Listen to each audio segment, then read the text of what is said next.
Hello everyone, this is Baishali and welcome to my another video. আর কালকে তো রাখি, আর রাখি মানেই মিলনের উৎসব। তো রাখির দিন আমরা সবাই কেউ না কেউ কিছু না কিছু ঘরে বানিয়ে থাকি, ভাই বা দাদার জন্য বা বন্ধুবান্ধবের জন্য। তো আমিও এখানে একটা রাখি স্পেশাল মিষ্টি বানাচ্ছি, খুব সুন্দর একটা সন্দেশ, যেটা খুব ইজি প্রসেসে তৈরি হবে। তো প্রথমে আমি এখানে 1 লিটার দুধ নিয়েছিলাম, আর দুধটা থেকে ছানা কাটিয়ে নেওয়ার জন্য লেবুর রস দিয়েছি। তোমরা চাইলে ভিনিগারও ইউজ করতে পারো। তো এখানে অলমোস্ট ছানাটা তৈরি হয়ে গেছে। তো ছানাটা প্রথমে বেশ ভালো মতো মেখে নিতে হবে, তাহলে মিষ্টিটা খুব সফট আর নরম হবে। আর তারপরে ছানাটার মধ্যে আমি কিছু ড্রাই ফ্রুটস আর গুঁড়ো দুধ দিয়ে ছানাটাকে আবারও একবার খুব ভালো মতো মেখে নিচ্ছি।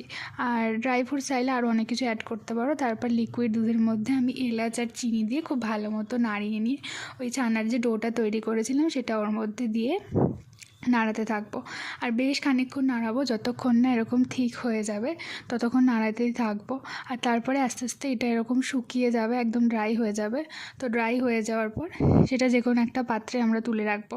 তো বেশ খানিকক্ষণ রাখার পর যে কোনো একটা বাটি বা যেরকম শেপের বাটি যার যেটা পছন্দ সেরকম বাটিতে 6 থেকে 7 ঘন্টা রুম টেম্পারেচার রাখতে হবে। কিন্তু এটা আমি ফ্রিজে দেবো না, কারণ ফ্রিজে দিলে একটা শক্ত মতো ভাব চলে আসবে মিষ্টিতে, তাই এটা আমি রুম টেম্পারেচারেই রাখবো। তো 6 থেকে 7 ঘন্টা রাখতে হবে। আর তারপরে নিজের যে যার ইচ্ছে মতো সাইজে সুন্দর করে কেটে নিতে হবে। তাহলেই আমাদের তৈরি এই রাখি স্পেশাল সুন্দর মিষ্টিটা। দেরি না করে তোমরাও চটজলদি বানিয়ে ফেলো। ভিডিওটা ভালো লাগলে অবশ্যই চ্যানেলটি সাবস্ক্রাইব করে দিও।